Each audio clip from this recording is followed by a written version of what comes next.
99X, The Morning X. Barnes, Leslie, Fram, do you like music?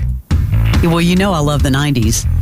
I love getting into, like, the meanings of songs. Although I'm always wicking everything.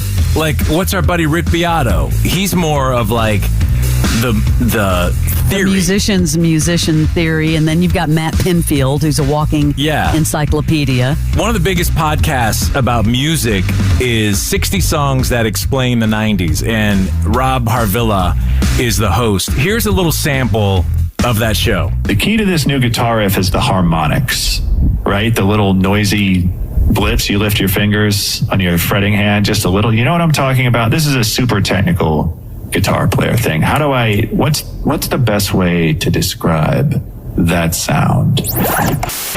Doot doot. I'm sorry. Doot doot. And here it is. Here is the reason this song is playing at my funeral. Here is, in all likelihood, my all-time favorite 8 seconds of recorded sound. Doot doot. I love the doot doot. Doot doot. I mean, come on. Please welcome Rob. Hey, Rob, how are you? It's the Morning X. This is the greatest introduction I've ever gotten for anything, and I'm very honored, and I'm very happy to be here. Thanks for having me. It's great to be here. Well, congrats. Yeah, congratulations. First and foremost, if people don't know, you've been a major rock critic for years. Tell us about, some of the places outside of Spin and where you've worked and obviously got your career started.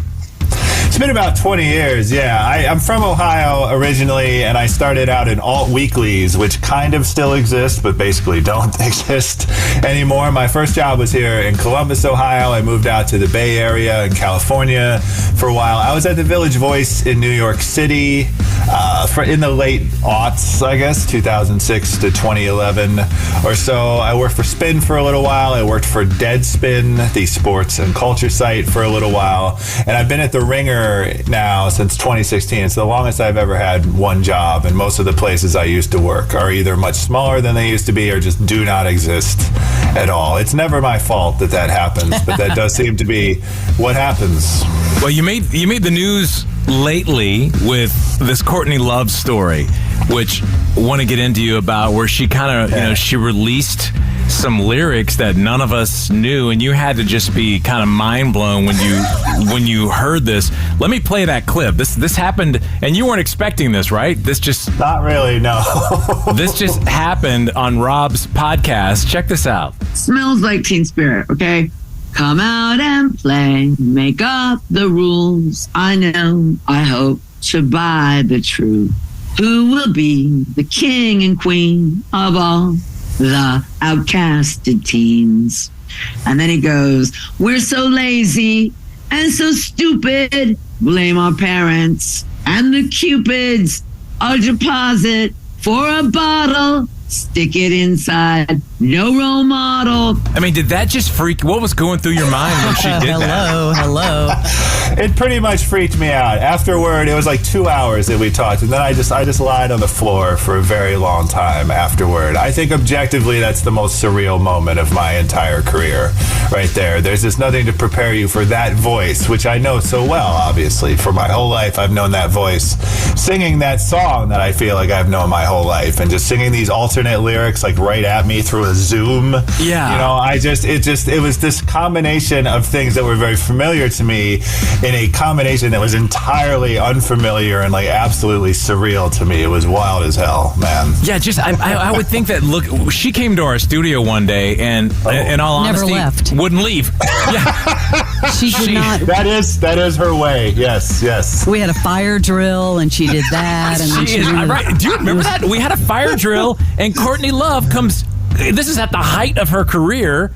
It's like walking out with everyone standing in pods outside. That's beautiful. I would take that cue and be like, oh, okay, I'm going to leave now. You guys are having a fire drill. But no, she's like, okay, let's do the fire drill. Woo-hoo. A woman of the people. So she wants funny. to be where the action is. And if there's a fire drill, she's in it. Right, she's in it. Yeah, absolutely. I wanted to ask what made you decide to do this podcast and why the 90s. Obviously, we love the 90s because we're 99X, but How did this all start for you?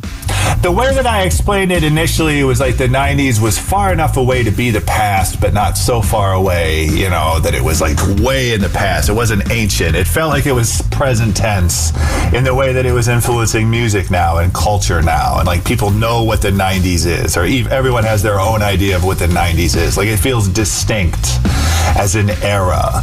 But the more that I do this show, the more I realize that it's when I grew up, right? I was a teenager. I went to high school. I went to college.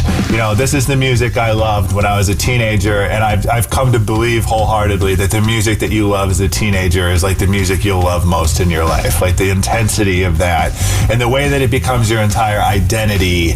I'll be a lifelong music listener. I'll listen to new music all my life, but I will never have quite that same sort of emotional connection as I had with 90s music in real time. And like that's the real reason that I gravitated toward this decade, because I was young and I loved music, and it was everything to me, and it still is. But what you're saying is kind of why everybody, the 20 people that listen to 99X, they feel the same way.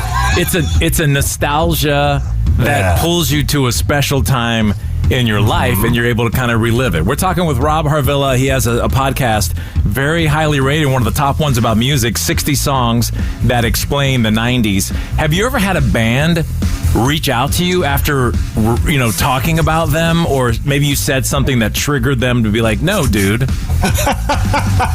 I don't think I've gotten the no dude yet, which I'm so relieved.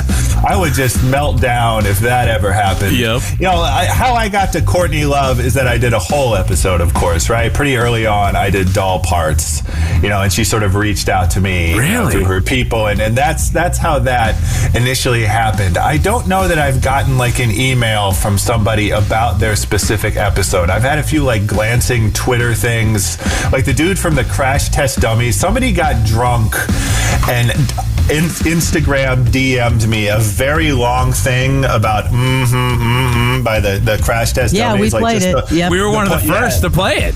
Yes. Well, congratulations. That's a huge honor for you. It's a great song, but it was like he was talking about how profound it was and how I absolutely had to do that song.